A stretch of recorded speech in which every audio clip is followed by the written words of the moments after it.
You're listening to The Western Rookie, a hunting podcast full of tips, tricks, and strategies from seasoned Western hunters. There are plenty of opportunities out there. We just need to learn how to take on the challenges. Hunting is completely different up there. I've harvested 26 big game animals. You can fool their eyes, but you can't fool their nose. 300 yards back to the road turned into 3 miles back the other way. It's always cool seeing new hunters go and harvest an animal. I don't know what to expect. If there's anybody I want in the woods with me, it'll be you. Welcome back to another Western Rookie podcast brought to you by GOHUNT. I'm your host, Brian Krebs, and today we're going to be diving into the world of archery. We've got Evan Williams on the call, and I would say, Evan, we went back and forth for a while talking some questions about bow, and I kind of wanted to build on that conversation because I think a lot of the information you were sharing on bows are questions a lot of people are asking these days. I think it'd be a lot of good information for our listeners to go over, so I'm glad we got this to work out. We've had scheduling conflicts on both ends. Yeah. We are persevering through some technology adversity right now. So if anyone notices something there, we're doing the best we can, and we're going to make sure we can get this conversation in. But thank you for being here today, Evan. Thank you for taking the time to join the podcast. Yeah, Brian, it's a pleasure. And yeah, sorry, had the scheduling conflicts we had between some announcements that came out on this morning's little social media blast, and obviously with my schedule traveling for the TAC events and everything this summer, it's been crazy. So yeah, you're a busy guy going to all the TAC events, and by the time this goes out, we'll probably be a couple weeks late. But the big announcement that you guys are bringing John Dudley back to Hoyt. Yep. We got all the final contracts negotiated, and everybody is super happy on both ends with where the brand partnership is going to be going in the future, and we just look forward to having John back inside the Hoyt family. And it's always been something we've stayed in contact with him. There was no bridge burning or anything that happened. It was just an opportunity that he got presented. And if you listen to the Hoyt Bow Hunting podcast, he kind of goes into some details on that. But it truly was something that at the time he couldn't pass up with the opportunity, and there were no hard feelings. It was a sad day, and we all marked our calendars because we knew how long the contract was. And it's just one of those things, you look to the future and you never know what it can hold. So it speaks worlds and volumes when it comes to the approach and the way things are done, so doesn't have to be a bad parting. And again, we're all friends, and my relationship with Dudley goes back before I started working at Hoyt, and the same with our current president, Zach Kurtzall. Zach and John and a couple of our engineers at the time when John was at Matthews, they were competing against each other and have always had a good friendship, and it's just been a great fit, and we're looking forward to having that relationship and that family member back. Yeah, it's really cool to see some of this changes. And you're right, nothing is set in stone, nothing's forever. So it really just comes down, I feel like, and I haven't been in the industry nearly as long as basically anyone mentioned so far, but it's all about how you treat people at the end of the day. Hey, I loved you guys and I love the product, but I've got an opportunity here that I'm really feeling I need to pursue. And I don't want to burn any bridges, and just handling it with class, because you never know, you might be back 5 years later. Yep. Yeah. It's a fact.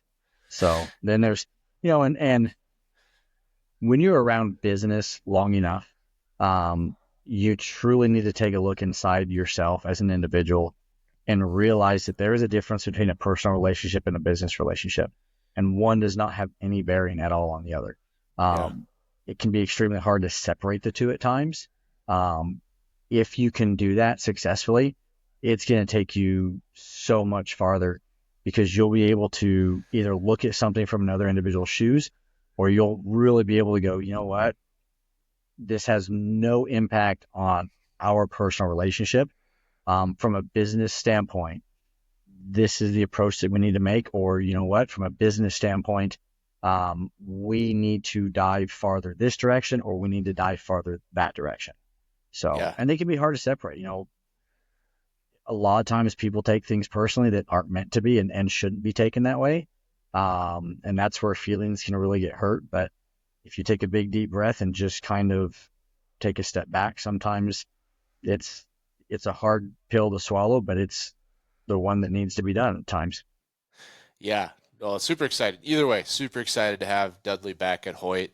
I've been thinking, maybe getting closer to the topic we want to talk about today. I've been thinking a long time about switching up, a lot about my archery process. And it's kind of just maybe reflective of the whole, you never know who you're going to be partnering with or working with, but you also never know like what you want in an archery setup. And when I built this bow, I knew, even less than I know now, which looking back, I feel like I wouldn't have said that, but and I picked a bunch of things and we went forward and it works for sure. And we've had a lot of fun and had success, with that bow. But, now I'm finally getting to that point where I'm starting to really look at like, what is the best fit for me?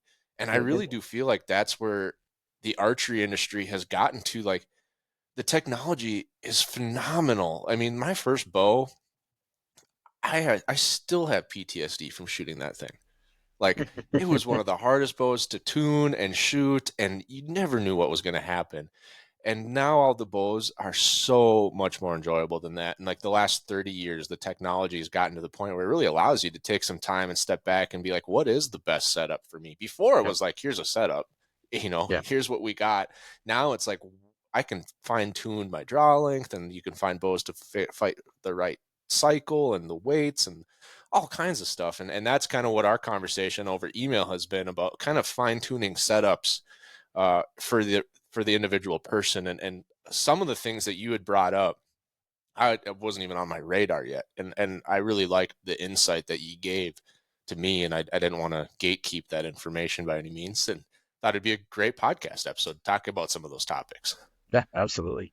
Yeah. And again, everyone is going to have a different mentality or a different mindset when it comes to building their setup. You're going to have the guy that, if he's an Eastern or just a whitetail in general bow hunter, but makes the occasional trip out west, he might want two different setups to play around with. You've got a lot of guys like myself.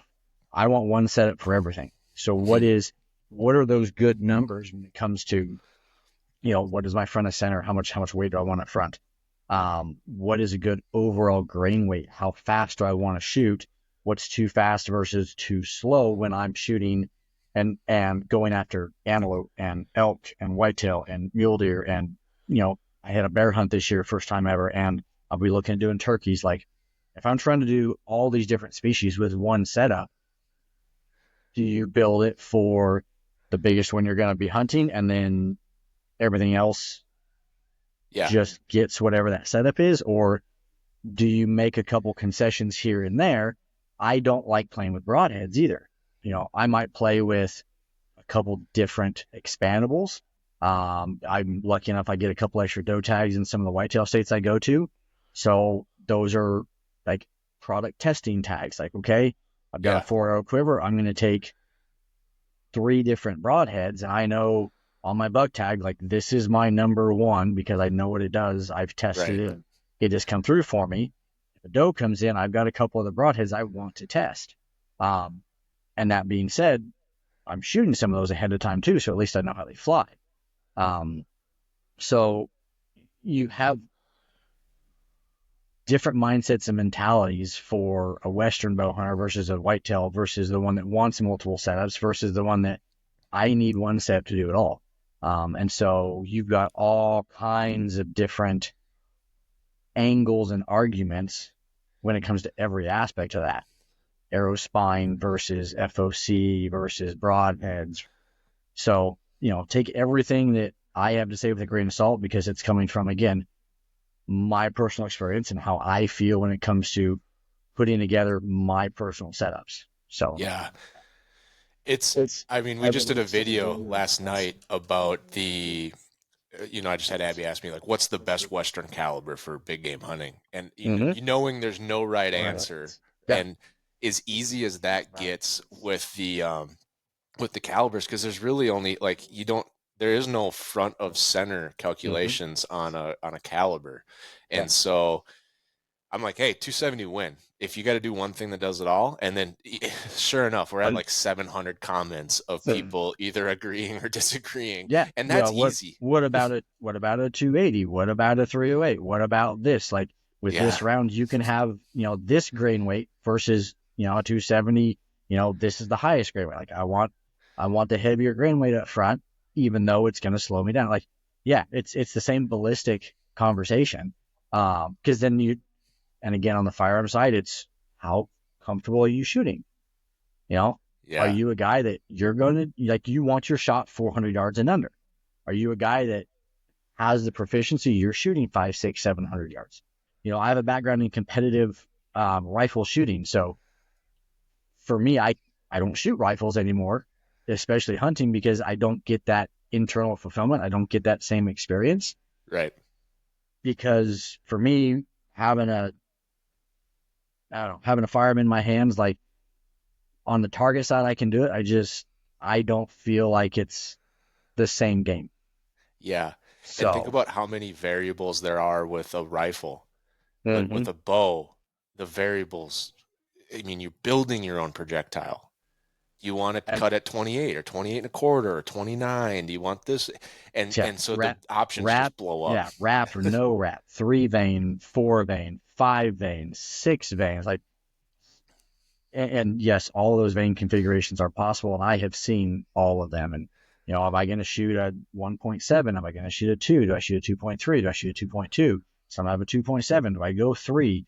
Do I go trad and go a 4 or 5 inch feather and right versus left versus offset helical? And yeah, I mean, you want to talk about going down a rabbit hole? It can be overwhelming very, very quickly, especially to someone who's just getting into it or trying to make that transition from I'm a big game hunter. I have been on the firearm side, but I want a longer season. I want to hunt some other states during the rut, or I just want to extend my season in general and give myself some other options. Archery is the next best thing because most states are going to open, out west around August 15th for antelope, elk, mule deer, depending on the state. And your chances are you're going to get to hunt through September. And then most of your whitetail states are going to open up first part of October, and they're going to go either end of December or some have the late season where you're hunting January or even some into February. Like, but you get a rifle tag and you're a week, 9 days, week and a half, that significantly reduces your options. Yeah. And another thing is all elk hunting is cool, but there is no replacement for a bull bugling in your face at 30 yards. And you just typically don't get that experience with a rifle. Yep. Or maybe a first rifle if a states have it where it's usually the middle of the first week of October and you might only get 5 days of it. Yeah. One of the big things that I see right now going on with the archery industry, and I think a big question is, I think you guys, unfortunately, and Cam Haynes have been major contributors to this question, but the 80-pound bow. I think a lot of people are trying to, you probably know better than me. I get a sense of Cam shooting a lot higher than 80. His limbs and the build he currently has a capacity to shoot 92. Yes. Yeah. And so, but the 80 is the common, commercially available, and a lot of people are wanting to go to 80. Yeah. And I was one of those people. While we were kind of planning the podcast, we were throwing around some topics, and I feel the question that you kind of prompted, like, do you want to build a bow to do everything? Do you start with the most extreme case that it has to be able to handle, and then for whitetail does at 20 yards, you're just going to lose your arrow in the bottom of the food plot? And I'm very much of the mindset to do everything humanly possible to recover an elk, because those animals are so tough. And they are so hard to find if you don't make a phenomenal shot, really. There's so much going on there. And so most of us only get so many days each fall to spend hunting, which means when I'm out there, I like to make sure I have the best tools at my disposal for getting the job done and bringing home some meat for the family. That's why I've been using GOHUNT maps exclusively these last few years whenever I'm outdoors. Whether it's back home chasing whitetails or out west looking for elk and mule deer, the GOHUNT mapping software has quickly become my favorite application for a number of reasons. Of course, they've got the incredible land ownership data, the private and public land boundaries, but they've also got a lot of really easy to use features. And two of my favorites are the species distribution layers that I can toggle on and off and make sure I'm spending my time out west in the right areas. There's nothing that sucks more than spending a couple days of your hunt only to find out you weren't even in the right part of the unit for where those animals like to be during your season. Another thing I love about the app is how they've implemented the hunts folder, where I can sort all of my pins and tracks for a specific hunt in a single folder. So right now I'm working on my 2024 Wyoming rifle antelope folder, and I've got a 2024 Nebraska archery whitetail folder. I even use this feature back home chasing whitetails. I've got a folder that's called whitetail bucks for each one of my farms, and whenever I see a mature buck, I draw a line and I've got it color coded based on the age of that deer. So over all the years of hunting, I start to build up a log of data of where I've seen all of the mature buck movement, and it really helps when it comes time to be putting out next year's stands and setting up next year's plans. Go check out the maps and you're really going to see what I mean about how it's easy to use. It's a great tool to have in your pocket no matter where you're hunting this fall. And the best part is it's included for free with your Insider membership, which means you only have to go to one place to get the best resource for the Western hunter. And if you don't have Insider yet, you can get $50 of free gear shop credit when you sign up using the code Western. That's right, they're going to give you $50 of free credit this fall for whatever piece of equipment or gear you've got your eye on. Go check it out at GoHunt.com, use the code Western, get a little bit of money back, and let's start getting fired up for season because it's going to be here before we know it. Accuracy is a staple. It's a requirement. If it's not accurate, it doesn't make it into consideration. Assuming an arrow and a broadhead combination are accurate, now I'm really focusing, how do I get the most penetration out of a setup? I want two holes. I don't want arrows clogging either hole, right? Even, halfway out the back exit hole, great. We still got that entry hole, but if I could choose, I would love to have both of them free of obstruction, right? Yep. I've been a part of 2 mile elk track jobs. Unfortunately, half of them we've recovered. Unfortunately, some of them we haven't. And it's just heartbreaking. And so I'm plenty okay with drilling a doe in my food plot with an excessive bow, if that means I'm putting more edges in my favor on the elk. Yep, and I would agree. My experience, playing devil's advocate now too, is what happens when you have shot your 80+ pound bow, because again, we're going to build them hot, right?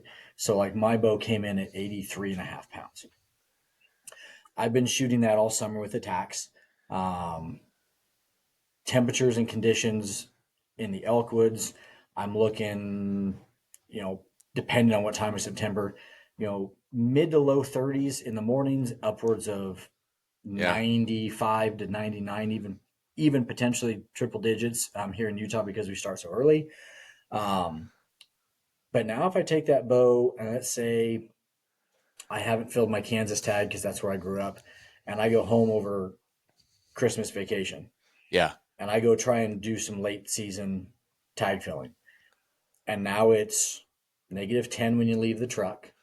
Then you have a wind chill and you are wearing puffy pants and base layers. And then you're wearing, a Fanatic heavy winter system. And then you've got puffy vest and a jacket on top, and you are set for broke so you can sit 6 hours in the wind. And it's, negative temperatures. What's the chance of you getting that bow back? And that definitely changes for everyone. I mean, if I'm Brock Lesnar, probably 100%. Right. But I'm not Brock Lesnar, and everyone's got to think about that. Yeah. And again, are you in a box blind or a pop-up blind where you can take a Yo Buddy heater and you can have a heat source and at least make that more comfortable, or are you in a stand or a saddle? I got into a situation, and this would have been my second year bow hunting. And at the time I was down in Mississippi on a grad school program, and I I got into the stand and it was like 20, maybe 23 degrees. I had a 70-pound bow and I was hunting a piece of public ground that was right next to my boss's ground. And doe walks in and I'm just looking for meat and I could not draw my bow back. And so I learned some lessons real quick as to what works for me all summer and spring and into the early fall doesn't work late season when there's frost on the ground or snow on the ground. And sometimes, again, I hadn't shot a bow a lot, not compared to where we're at now. But that's always something to keep in mind, because if you are in exposed situations, what is that 80 pounds going to allow you to do as far as the draw cycle and getting back when you have an animal inside of 20 or 25 yards? How hard are you going to be pulling? How much movement are you going to create for them to bust you? And you get into a late season hunt, as a lot of people know, especially down south, Louisiana, Alabama, Georgia, some of those states where those are the most hunted deer in the country. They're not stopping to look at you. They are ducking, turning tail, and running 180 degrees the other way. Yeah. Yeah, So, some of those deer get dialed in. I know South Carolina, I think you can hunt year round if you're in depredation zones. mm-hmm. And so, yeah, those deer are always wired in. And so that was a good point. And, I'm in a unique spot where I think I'm on the same page as you. I want one bow. I want to get familiar with one bow. I want to get very intimate with one bow and know exactly how to shoot it. I don't want, an RX-8 for elk and then I'm switching over to an alpha for deer and, Matthews this, Hoyt that. I don't like that. I have one shotgun for everything. I have one rifle for everything. And right now I have one bow for everything. Now 3D season, I'm not pulling 80 pounds through 3D season. I would like to be able to do a push-up when I'm 80. And so, I need one bow. And I'm also not a guy that I'm buying a lot of extra tools. Like we just talked about this at the gym the other night. I don't go buy a second shotgun just because it's, an over-under instead of a semi-auto. And I've always kind of wanted, it's like I have a shotgun and it does at the end of the day the same thing. I'm not going to buy two.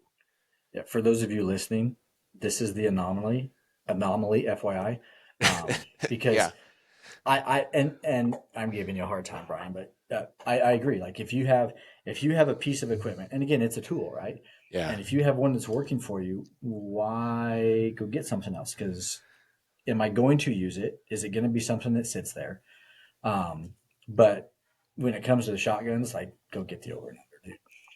They are cool. I mean, it's probably just because life. I'm young. I'm only 29, so it was like, get what you need to get started, and a lot of it was from family. But then it's like paying for college, and then you're saving up for a house, and then I was buying a wedding ring, and then I was paying for the wedding. Ironically, one follows the other there, and then we bought the farm. So it's always been like, should I dump another $1,000 into a shotgun, or this could be a down payment, or this could be going towards the ring fund, and I agree. A lot of my buddies have a lot more ARs than me.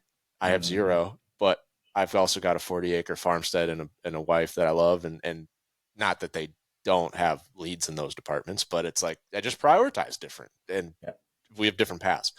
But with the bow, it's different.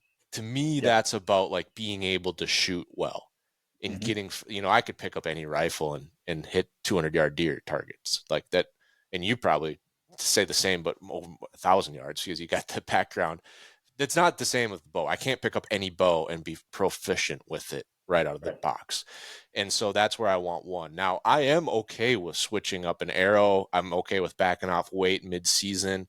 It gets really tough, like the 4th week of September, coming home from an elk hunt, and now I'm trying to jump into the tree stand right away. Like that timing is a little bit tight. But, so I might shoot that elk arrow and that elk setup for a week or two whitetail hunting. But then I'm really taking the time, dial it back, switch arrows, resight in. My bow, I still have my sight dials from my 100 grain tips for whitetail. I ordered new ones when I built my elk arrow. So I just popped that off, popped the other one back on, kind of zero it quick. Things are like, yep, just how I left them. And now I have my whitetail set up. So you are changing your setup between species. Yeah. Even if it's just your point weight from 100 to 125. Yep, I have. I definitely have. And, I don't see the need even at 70. I would say I'm 30, 72 right now. 71 maybe. I don't weigh it, but it's maxed out. It's a heavy 70. Yeah. And I just don't see the need to be shooting a single bevel fixed blade on whitetails. I mean, I don't like a 30-yard shot, so I'm usually 25 and in. Yeah, and I agree. And I'm not a 2-blade single bevel guy for any species. And again, when you start talking about personal experience, what you have to account for to ensure that you get a entry and an exit wound, okay, is the vein configuration when it comes to the 2-blade broadhead, okay? Because if you shoot a 2-blade broadhead that has, let's say, 1.25 inch cut vertically, and let's just say, first off, no bleeders. Okay? Yeah, mine doesn't. It's a grizzly stick, and I'm not necessarily loving that either. Yeah, if you're running, let's just say, most guys are going to be running a 3-vein blazer setup, right? That's one of the most common vein configurations. Yeah. Okay, a blazer vein is 0.6 or just over 1/2 inch tall. You have 3 of those, so you are over 1.5 inches tall on a 3-spoke. How are you going to get a triangle through a slot? Yeah, and my strategy right now is I'm going to break them off. Okay, you use the right glue, they aren't coming off. Well, they're the really cheap boil on. Oh, the quick fletches. Quick fletches. Yeah. Yeah. So they could potentially. In 20, that would have been 2020. I called in a bull for my hunting partner. 29.5 inch. I think he was a heavy 80. He was like an 81.5 or 82 pounds on that setup. And literally, I dropped back 80 yards. I pulled this bull in, and he shot him at 12 with a 2-blade broadhead with bleeders. And he was running a 4-fletch setup, and it was the AAE 23 max. So it's a 0.32 tall. So it's almost half the height that a blazer is, but 4 of them. Yeah. And at 12 yards with a heavy 80 bow, he didn't pass all the way through the other side because the vein configuration for what the broadhead left did not allow the veins to come through. Interesting. They caught on the hide on the offside. Which I think is another testament to just how tough and how big and how dense these animals are. Mm-hmm. Like, no, that setup on a whitetail, he's going to have to dig his arrow out of the ground. Yeah, but at 12 yards, we shouldn't have found that arrow. No, that's what I'm saying. Because of the amount of energy coming through. So, again, it wasn't anything other than the size of the broadhead for the main configuration. Because you fast forward to this last fall, and he shoots that same exact configuration, but changes the broadhead to an expandable 2-inch. And the hole that opened up, we never found that arrow. And that elk was at 30 yards. Interesting. Yeah, that is really interesting how that there's can a change. lot of things to take into account when it comes to, again, you want a full pass through. Okay, let's look at not only the broadhead up front, but let's look at what's steering that thing in the back. What kind of hole are we going to create going through to allow everything behind it to follow? Yeah, I agree. I mean, and every bow hunter in the world has heard of the Ed Ashby studies and all 13 factors that he found to influence. And everyone takes it at their own level. I know people that follow every 13th rule to a T, and I'm like, well, does that really matter? I don't know. I think some of the things do. I think some of them don't. Both of them, you're probably good.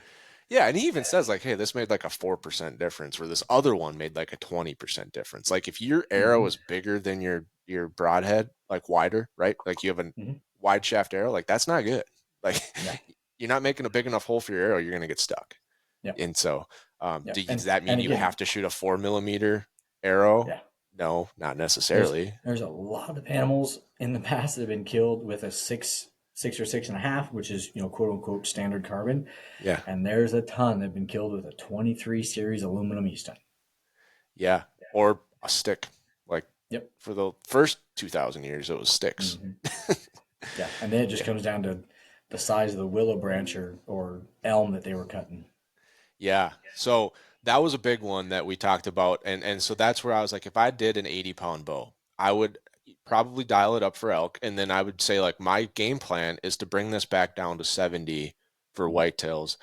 And I think that's generally there's like a 10-pound window, right, that you want to operate in. Yeah. So Yeah. you And can, depending on the manufacturer's length of limb bolts and then the coarseness of the threads, sometimes you can get more than 10 pounds. Every manufacturer will have a 10-pound range there. But generally you can go plus or minus 2 pounds. So, yeah, you could expect around 14. yeah. And so that's where I was thinking, like, that would be the game plan. I'd have to spend some time in the backyard, dial everything back in, but at least I'm shooting the same bow. And obviously that's going to be a different arrow too. Like, I have elk hunting arrows and I'm okay with that, I think. And I think, that's a lot more approachable for the average person than two bows, right? I mean, bows are an investment. They always have been, but materials are more expensive. Everything's more expensive. Bows are more expensive too. And it's an investment. Like, this is a long-term durable good that you are going to have for 5 or 10 years likely. And so you don't really want to have to buy two of them just because you like to whitetail hunt and elk hunt. And bows are one of those things too. Like, if you pay at all attention to the used bow market, bows don't hold their value from year to year. You could buy a gun today and sell it 10 years from now for the same price. Yeah. Can't do that with a bow. So, and that's something that we understand too. So I'm a big fan of, find a bow that's going to allow you to do everything. And for me, that's a 34 to a 35-inch axle. I do a 70-pound bow. And again, this year's an anomaly because I wanted to play with some things, but like, my hunting setup is a 70-pound bow, and typically they come in between 72 and 73 pounds. And I can take that out and hunt anything I want with it. 340, 350 spine arrow. It's going to build dependent on the manufacturer and the specific arrow I go with. I'm going to build between 410 and 450 grains. So I'll be shooting anywhere from 292 to about 305. Yeah. Which is incredible. And that is, to be fair, there's someone out there thinking like, you don't need to shoot 80. And you're right, you don't. My brother has killed the most elk in our entire group. He's shooting a 28.5-inch draw at 62 pounds because he's like, I just want to draw 70. My shoulders are, I'm older. He's quite a bit older than me. He's like, I don't want to shoot that heavy. And we haven't got passers, but he makes good shots and we find his elk. And so, it definitely don't need 80. I've always been a guy that, I shoot 300 Win Mag because I want extra. I want a margin of safety. Hey friends, if you're listening to this podcast, I know you're an avid hunter just like myself, and we are always looking to get more time in the woods each season. One of the ways that's helped me get more time in the stand is by using Maverick hunting blinds. When I'm comfortable, I stay in the stand longer and I'm more focused on deer the entire time. I don't turn around so my hood cuts the wind and I'm not taking shelter from the rain.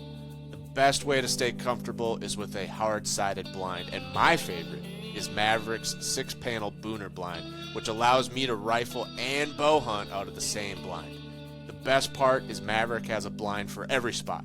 So whether you're looking for a rifle-only spot or a bow and rifle option or even a round blind to cut the wind resistance down, Maverick has you covered. No matter which option you go with, you're going to be comfortable and sit longer in the stand for all of your upcoming seasons. Go to maverickhunting.com and use the code Western Rookie, one word, Western Rookie, to get 10% off your next blind. Want a bullet to be able to make up if I have a little bit of a user error, if I accidentally nick that front shoulder, and with an arrow, obviously I'm not banking on an arrow to make up for me hitting a front shoulder, but maybe I do hit a rib. Maybe it's a quartering shot and I got to cut through more animal. I want a little bit of, I don't want to be riding the razor thin line. Yep. Yeah.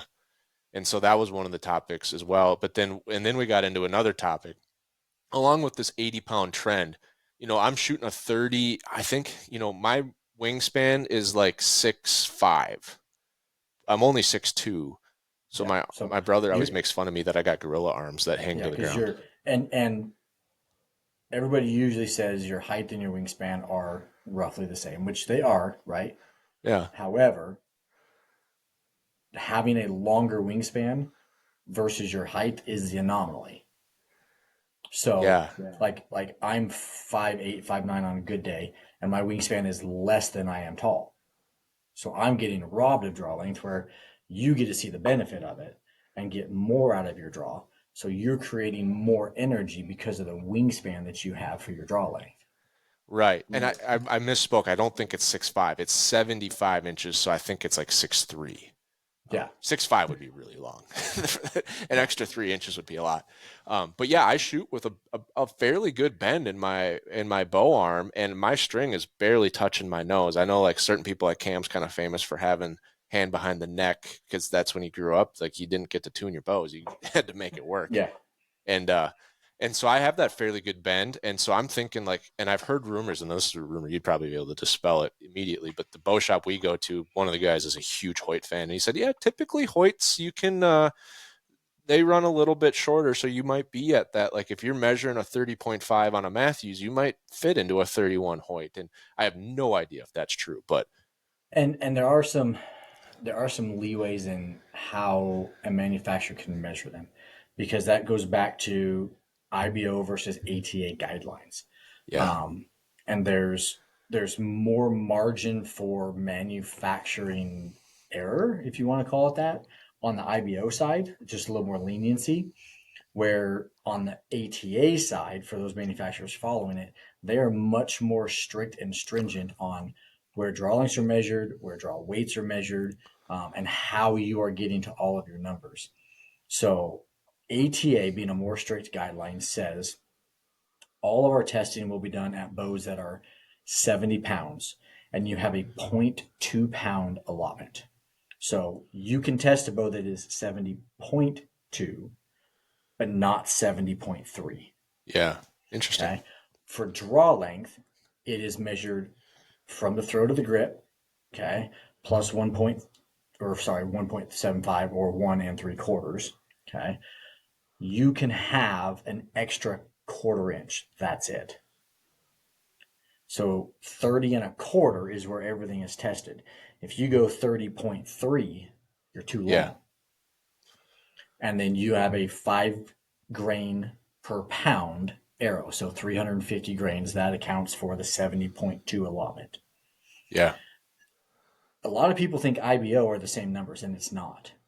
Because IBO, it was set up for 3D. They do not have a draw length requirement. If you want to test a bow at 34 inches, because you can build a bow to 34 inches, you can test it there. When it comes to the weight, you can test an 80-pound bow, and you get a 2 pound extra allotment that you do not have to account for your arrow. Oh, wow. It just says 5 grains per pound up to 80 with a 2 pound allotment. So if we built a bow that goes to 32 inches and 80 pounds, then we could build a heavy limb and get it to 82.0 and shoot 32 inches with a 400 grain arrow to give us the 5 grains per pound. And we could advertise that bow as IBO. Yeah, like a And it 380 would be IBO. screaming compared to what? Yeah. Wow, that's incredible. I never knew the difference. I always just see the IBO ratings, and usually they kind of say like 70-30, and everyone kind of knows that like the manufacturers are definitely not going to take the lower edge, right? If it, like you get a 2 pound allotment, that you're not shooting 68, you're shooting 72. Yeah. Yeah. And so when you look at those, and the question I've gotten asked the most this summer, especially being at all attacks with multiple consumers, is, where can I expect to see speed wise if I'm, this draw length and this weight and this is my arrow? Well, there's a calculator, okay, and it basically says for every 3.3, I use 3.3, some guys use 3.5. Every 3.3 grains added to your arrow above 350, you're going to lose 1 foot per second. Yeah. For every inch of draw length, you're going to lose 10 feet. I usually say 12, gives me a little bit more room to move. Okay. And then for every 10 pounds, it's 20 feet. So every pound under 70, you lose 2 feet per second. So if you take those numbers, let's say you're shooting a 400 grain arrow, I'm 50 grains under, that's, what is it, 13.337 or something like that. Okay. I'm going to lose, let's say 14 feet per second. If I shoot 28 and a half inch draw, I'm going to lose roughly 20 because I'm going to go 14 for the draw or 12 for the draw length plus the 6 for the half. That's 18. And then I want to shoot 65 pounds instead of 70. I'm going to lose another 10 feet. And you can now take that off of an ATA bow, and you're going to be plus or minus 5 feet per second. It's going to be a much tighter number because the tolerances of ATA are much stricter. You go try and do that with an IBO, and you could be off 15 to 20 feet per second. Just depends on how that manufacturer is measured. Because again, when I shoot a Matthews, I shoot 28, sometimes 27 and a half when I was in the shop. In my Hoyts, I'm, depending on the release, 28 and a quarter to 28 and 3/4, depending on the head length. Like I gain over a half an inch of draw length because of how things are measured and how I set into the bow differently. Interesting. Is it so when we were going back and forth and you mentioned that about the speed, and another thing you mentioned along with my specific setup is like if I want to go to a 3180, like I'm jumping like 3 spine grades. And so like that's going to add a lot of weight. Like they don't, to get a heavy spine, it's more carbon, and you know, that's the only way you can get it. And you're like, so you're probably not going to see a speed jump. And I was almost like, I'm not doing this to see speed numbers. I'm doing this to put more energy into a projectile. Which is exactly what you're going to see, right? Because if I'm shooting, let's say a 30-80, and I'm shooting, just say 295 feet per second, and at a 30-70, I'm shooting the same speed because now I can shoot a spine down, lighter arrow, but I'm losing the weight off my draw. Okay, there's that balance. So let's just assume that a 30-80 and a 30-70 are running the same speed because of the arrow, spine, and weight compensation. Yeah. Okay. That 30-80 is going to produce more kinetic energy because you have a heavier projectile moving at the same speed. Because your kinetic energy formula is mass times velocity squared. Okay, so the mass of your arrow times the speed squared, all over a constant of 450,240 if you're running feet per second and grains on an arrow. Yeah. And so that's exactly what I was getting at is like, some people want a speed demon hunting bow, and it's like, I've done the math. Like, you'd have to like triple an arrow speed to catch a whitetail dropping.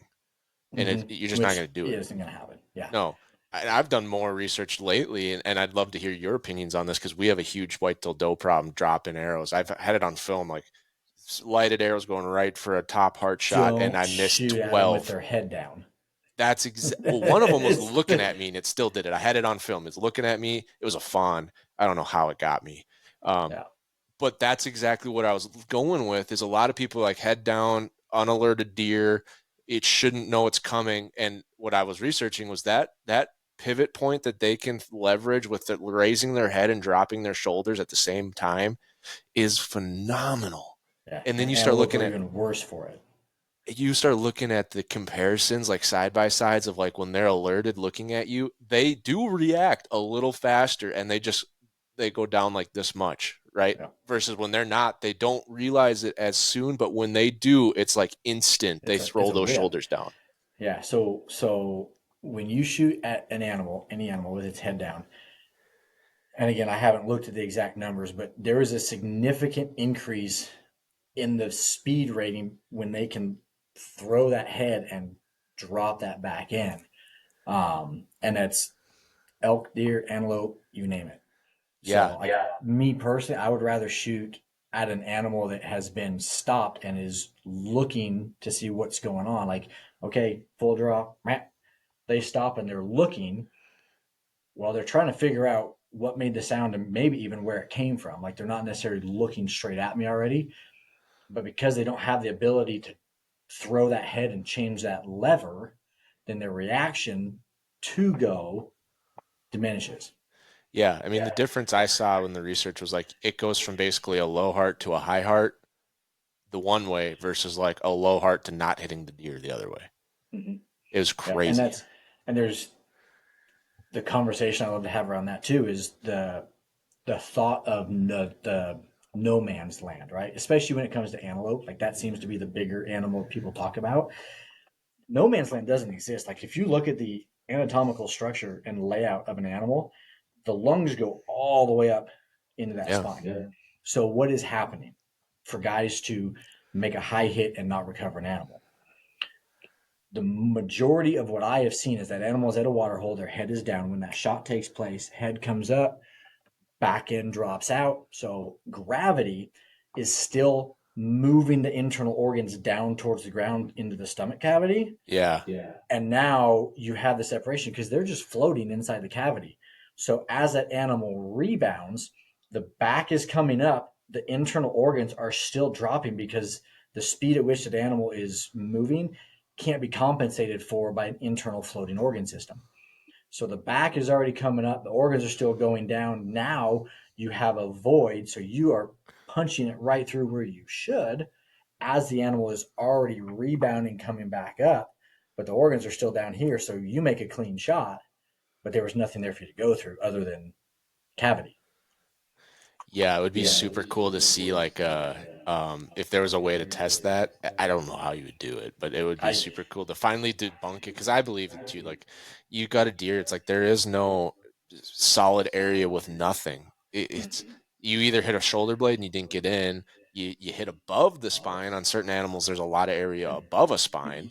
Yeah. And or you like you said, like everything compressed because that deer dropped and now it's like it hit, it locked, change of momentum in a different direction, and they're at that point, who knows how far down, especially if they don't have air in their lungs. I mean, what is there? Nothing. It's like an empty grocery bag. It's at the bottom. And it's like shooting at a bedded animal too, right? So if an animal's bedded just sitting there, you're changing the orientation of the organs because of how that animal's laying on stuff.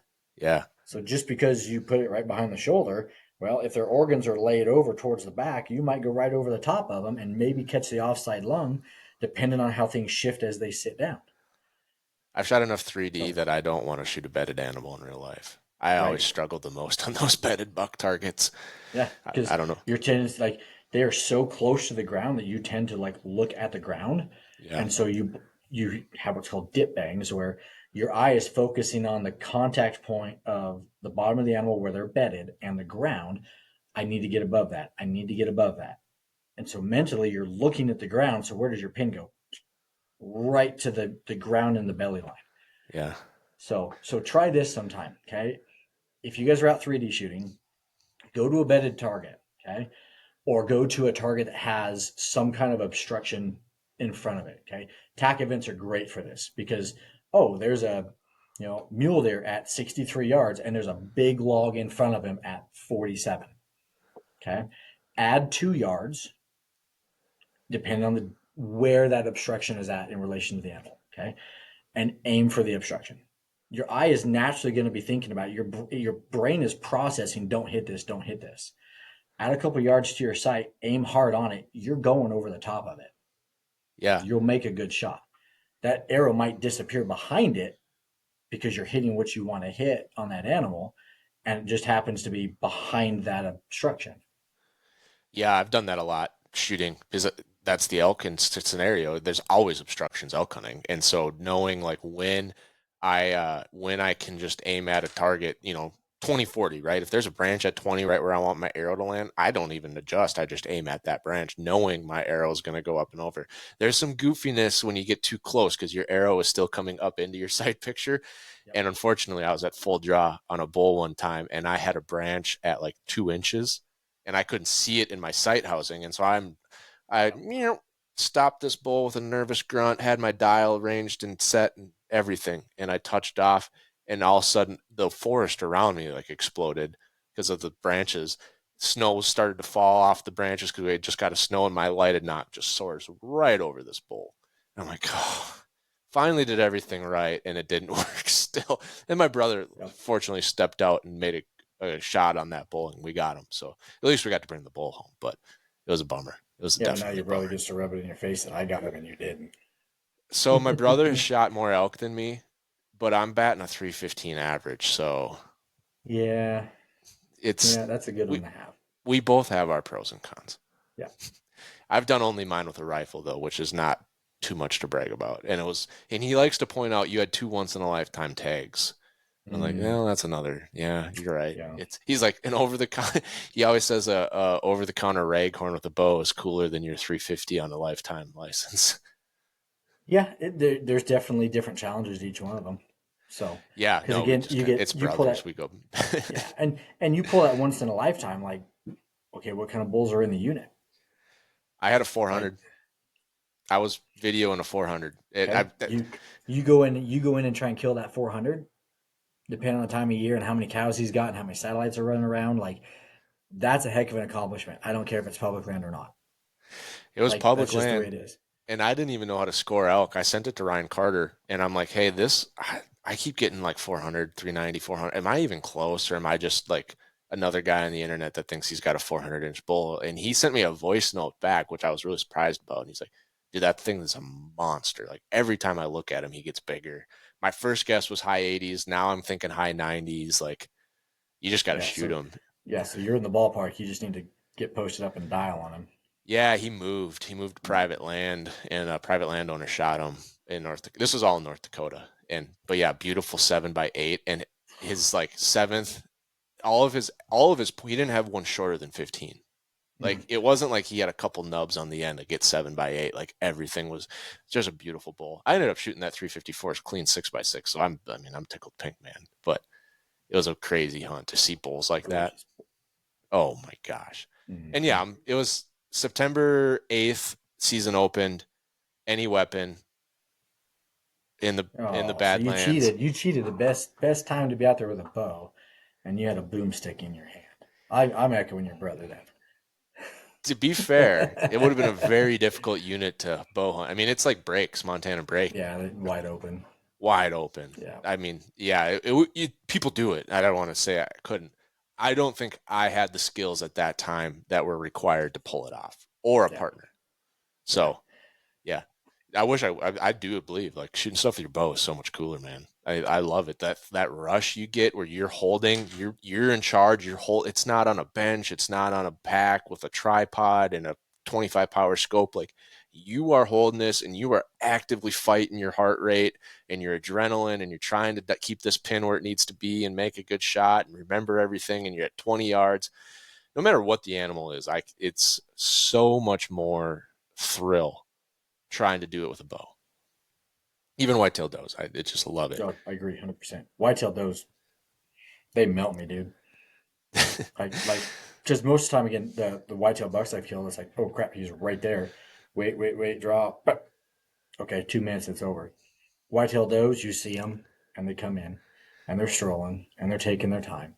And you spend 45 minutes watching them close the distance and get to in front of you. And by that point, I'm just like, oh, is this finally going to happen? I just start shaking. Yeah. So, yeah. Well, I have a hard time shooting those. I love doing it, but they wreck me. My wife, when she got done with residency last summer, she was shooting an old bear, and she's left-handed, and it was tough, and it didn't have. And we knew, like, hey, this bow can work, but they've come a long ways. And I knew, and so we shot one day trying to get ready for season. I'm like, hey, you just shot your bear. Let's go to the shop and shoot a couple new bows just to kind of see what you like and what you don't. We don't have to buy or anything. But of course, I knew what was going to happen, right? You go start shooting the new stuff. You're like, man, this feels sweet. Yeah. And sure enough, she picked a lot, and they had a left-handed VTM there. And she picked it up, and she picked up a phase 4, and she just like, hey, and she visibly drew different. They're both set at 50 on the shell, or, they dialed them both back to 50 for her because she hasn't shot in 2 years, and she's a smaller girl. And so she draws back, and the VTM, she just straight drew it, like almost arm out pull from there, not like pushing and pulling, not sky drawing. The phase 4 was visibly like she had to do that a little bit. And then we started thinking like, well, do we order a 50-60? And the guy's like, I've never seen a female draw like that. Based on like you saying you haven't shot in 2 years other than today. He's like, I think you should just dial it up to 60 and see how it feels. And if that works, you can just take this one home, a 60-70, and shoot it at 60. So we dialed up to 60. No different. Just nice. Dude, that's, not to toot Hoyt's horn or our engineer's horn, but that's the HBX system. Yeah. Like it was smooth. our big thing this year, especially with the new cam system, is our 70 feels like 60. And Does that that's I hold true think, for the 80 too? honestly, yes. Yeah, I've had a number of guys, because we've got an 80 pounder in the trailer for the tag events. It is our number one most shot and even asked about, though. So guys get there and they've already heard it from a friend or someone else already shot it. It's like, you need to go over there and shoot this 80 pounder. That is our number one asked for and shot product in the tack trailers this year, is our 80 pounder. Is that cam system on all of the 2023, 2024 bows, or is it only on like the RX series? Or the RX series, so the 8 and the Ultra, and then it is also on the Alpha X series, so the 30 and the 33. Okay. Yeah, and that's the HBX Exact, which allows for 1/4 inch draw length adjustments, 75, 80, and 85% let-offs, and then you have 2 back wall options. And then the previous version, which is the HBX Pro, is on the Highline. So that's our bow that's going to go to 34 inches for draw length ranges. And then we have the Eclipse, which is our female and younger archer design bow, and our Toric series. And so the Toric series and the Eclipse are still in a 1.5 system, because we can get better performance for the shorter draw length ranges out of those bows right now with that system. Yeah. And so that's what she said. She's like, this thing shoots so smooth. We're going Hoyt VTM. And now she gives me crap because I'm still shooting a Matthews. But after seeing her success, I'm like, I really do want to start shooting a lot more Hoyts and probably go that direction in the future. And, but yeah, that buck came in like the doe. Like, he's going the other direction on our ridge. I called at him. We were sitting together. He slowly turns, start meandering in, closing the distance. I mean, this is like 5-6 minutes. Comes into 15 yards, turns broadside and stops. And she just, and I'm like, oh, great shot. I mean, obviously in the moment, I'm like, great shot. And then I'm thinking back, like, if you would have let him take one more step, we would have had that on video on our trail camera. But the way it worked out was perfect. But she was just stone cold killer. Like, just, Dude, I'm like, did you get buck fever or not? And she's like, and then as soon as she shot, she started like doing the shivering. Yeah, it's women. And I don't know what it is. I can't explain it. I've competed with a lot of them with my background in rifle shooting, and dude, their ability and their mental capacity to start blocking stuff out and just focus on the situation, what's going on. It's incredible. Like, again, being married, like, you understand, like, they have so many things going on and there's so many things being processed at any given time that they can be, and I don't want to say crazy, but just so stressed out and emotional about the volume of stuff going on in their mind. When my wife gets in a stand or is hunting with me, there's nothing else going on. I've had a 177-inch buck walking. She got to full draw and she's just on him. And I'm like, you ready to stop him? Not yet. I need him to take 2 more steps. This is where I want to shoot him. Like, she's telling me I want to shoot him here, not there. Wow. Because her body is telling her this is where I'm comfortable. This is where it's going to be. And it's just like, okay. And yeah, I would have takes been that nervous shot, to stop and him. she shoots, he runs off. Okay, good shot. And then of course it was okay, well, I saw the arrow here and I was like, no, that's just you. Again, that buck fever moment, like, everything happened so quick after that. That's not where the shot was. It was here. He's right there.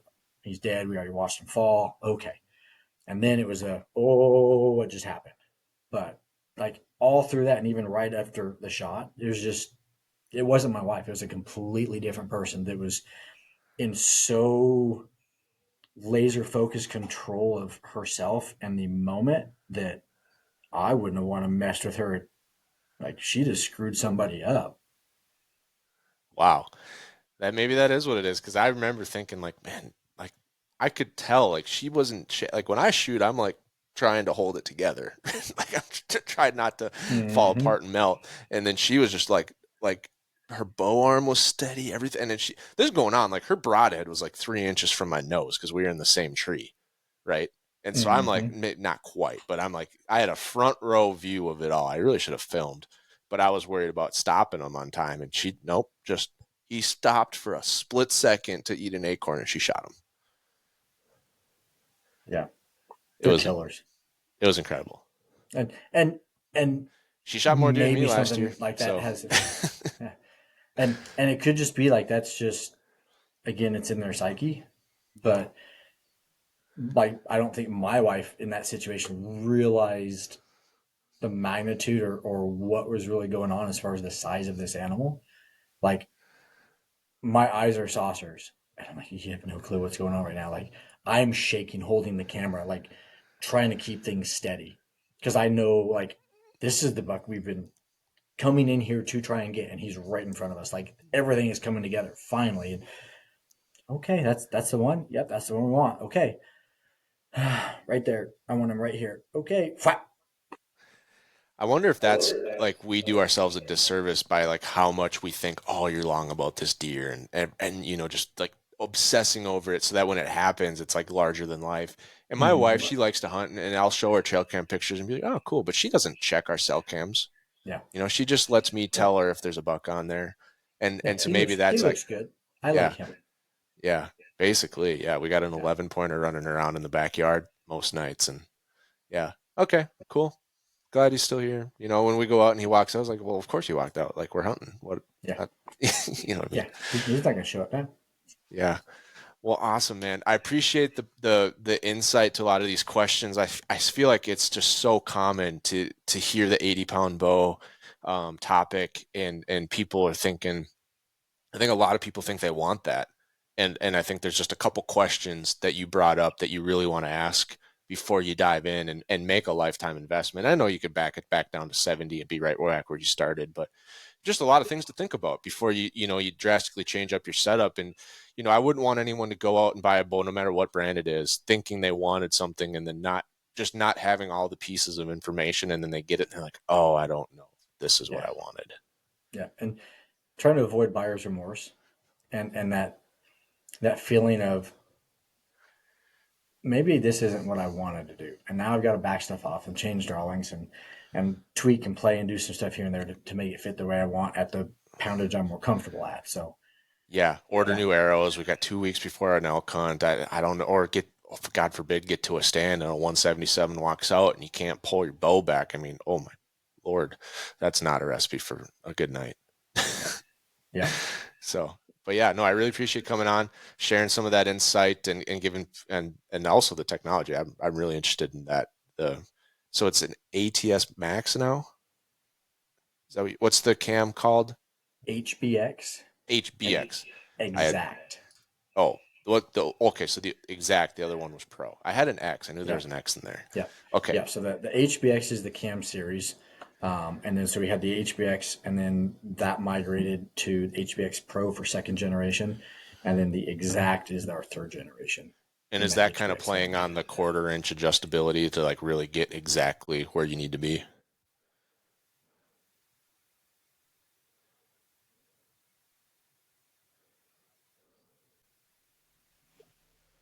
Can you hear me? We had a little. There we go. Sorry about that. Is the Exact like a little play on the being able to dial in your 1/4 inch adjustability in your back wall and just really fine tune that to you? Yeah, that's exactly where it came from. Nice. Is the ability for our end consumer to be able to adjust and customize everything to exactly what he is looking for. So the 1/4 inch draw lengths, the multiple let-off options, and then the back wall feel. And you can do all that without the use of a press. So if you've got T15 Torx, you can change that draw length by 1/4 inch and play plus or minus. Well, am I really 28.5, or how does 28.25 feel? How does 28.75 feel? And so it gives a lot more potential and possibility to really figure out what you like as an archer. Yeah, that's awesome. And you did mention that's on the new RX8s, the RX Ultra, and the Alpha X. You can get that cam system. Yep, those 4 models. I was thinking, so a 30-inch bow, does that mean you could get to like 30.25, or does it really stop at 30? Or sorry, like the RX8, I believe it says 30. Like, is that truly the last option? It is on that module. So, yes. Okay. Now could you manipulate? Yeah, it should measure like 30.25 off the factory floor, because again, using HCA guidelines, we're allowed to have that 1/4 inch. So we're going to try and build just a little bit into it. So there's no 30.25 setting built into the bow. 30 is your last one. So, but if you put it on a draw board, it will come in just a little. And but the RX-8 doesn't have a module for a 31-inch draw, right? Correct. No, your Ultra would, and then your Alpha X33. Okay, interesting. Yeah, I want to play around with some of the options. I don't know which one will fit me the best, and but I'm really excited to really take that next level and find. I feel like I have like just a hammer. Like here's a hammer, and you can use it to break concrete. You can use it to put in pole barns. You can use it for finish nails. But it's just generally. I feel like I just have that general bow right now, and I really want like a bow for me. That's that's that next step I'm getting towards. Real quick, I don't want to hold you up too long. No, you mentioned that for you, the one size fits all everything. You went to a 35-inch ATA. 33 to 35, depending on what we have in the line for an option. And I don't hear a lot of people talk about that at all. Yeah. And again, so my background, being in math and statistics is my degree.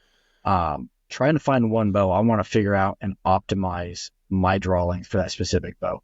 So back when I was in a shop, I had one bow for the year, and I was doing indoor spots, outdoor field, 3D, and I was trying to hunt with it.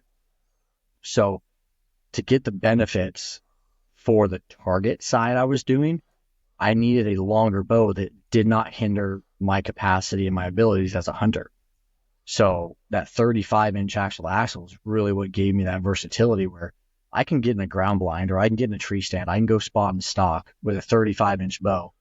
And it truly gave me more benefits than it ever hindered me, right? I typically cut a little bit more generous lanes in my stands. And if I'm in a blind, I sit back towards a corner with a 28-inch draw. That literally at full draw put my hand in that bow perfectly under the peak of that ground blind. So it gave me the most room. And I've never had issues with a 35-inch bow in a hunting situation. And now when I go to do any kind of target, indoor, outdoor, you name it, I've got a 35-inch bow that gives me a better actual platform for holding and gives me a better upright head position because of the string. Interesting. Yeah, I just never really hear a lot of people talk draw weights. A lot of people used to talk brace heights, and I feel like the brace height topic is really diving off with how efficient and smooth shooting bows are lately. And so it's really draw weights and draw lengths and like IBO, ATA speed ratings. I don't really hear people say like, this is the right axle to me, unless you get crazy long. Like no one's shooting a 28 in ATA with a 34-inch draw. Right. Yeah. And your draw lengths should always be shorter than your actual axle. Right. So if you have a 30-inch draw length, I never recommend you shooting a 30 axle, because that actual axle measurement is taken at brace or at rest, which means once you come to full draw and you now induce load into that system, your limbs are compressing. So you're shorter on your actual axle, right? Your cam to cam might be longer, because of how cams roll over in the design. So you're coming off the top edge of the cam versus coming from your axle. So that can allow a little higher string position. But the longer you get with a shorter bow, the more acute or the more steep that string angle becomes. When you're shooting out on a flat surface, like if you're just shooting in your backyard, standing in the pad of your garage, shooting 20 yards, even out to 80 yards, you're not going to notice a whole lot because that string's going to come right to the corner of your mouth, off the tip of your nose, and you're going to have a nice upright head position, and you're taking out a lot of those external environmental factors. But now you take that same bow that's got a short axle, even at my draw length. Last year I hunted with a release that allowed me to shoot a 28-inch draw. So I ran a 30-inch axle bow. But if I go to shoot out of a tree stand and I'm 20 feet up or 25 feet up and I'm shooting 7 yards straight down, when you come into anchor and you now come at a very, very steep angle down, you lose that contact with your nose unless you really start craning the head down. So for me, another benefit is when I'm in a mountain scenario coming over the top, spot and stock on a mueller, and I'm shooting a severe angle down, or in a tree stand shooting a severe angle down on a whitetail, having that longer axle keeps the string up towards my face so I don't have to bend and maneuver and kind of negotiate my head in a situation to stay in my peak. Yeah, which is all about like keeping your consistent form. Mm-hmm. Yeah, interesting. I'm pretty sure I have a 30. I'm pretty sure that, I don't know, you probably know better than me. I think the original Halons were 30s because they had the Halon 32. Yeah, Halon 32 is second generation. Right. So I think, right? You know, that's why I think the other one was 30. Otherwise, it would have been the Halon 30. Yeah. And I have a 30-inch draw, so I probably am in that danger zone. And you probably have a really severe string. If you have your wife take pictures of you at full draw, that string is probably laid way down away from your nose. Yeah, which is why you said you're not making contact. I have to think about touching it, like for sure, doing that. So yeah. So you're either I call it peacocking, right, where you take your entire head and you slide it forward trying to make that contact, or you gotta like tilt that chin way down and like lean that nose down into it. And so from an optical nerve, which is your eye, okay, when you have to take your head position and tilt it down towards the string, okay, if your eye is looking straight out on level ground, that's its neutral position. As soon as you shift your head and now your eye is having to look up out of the top of the socket, you are now creating an excess of eye fatigue and strain because the blood flow is now reduced going into your optical nerves.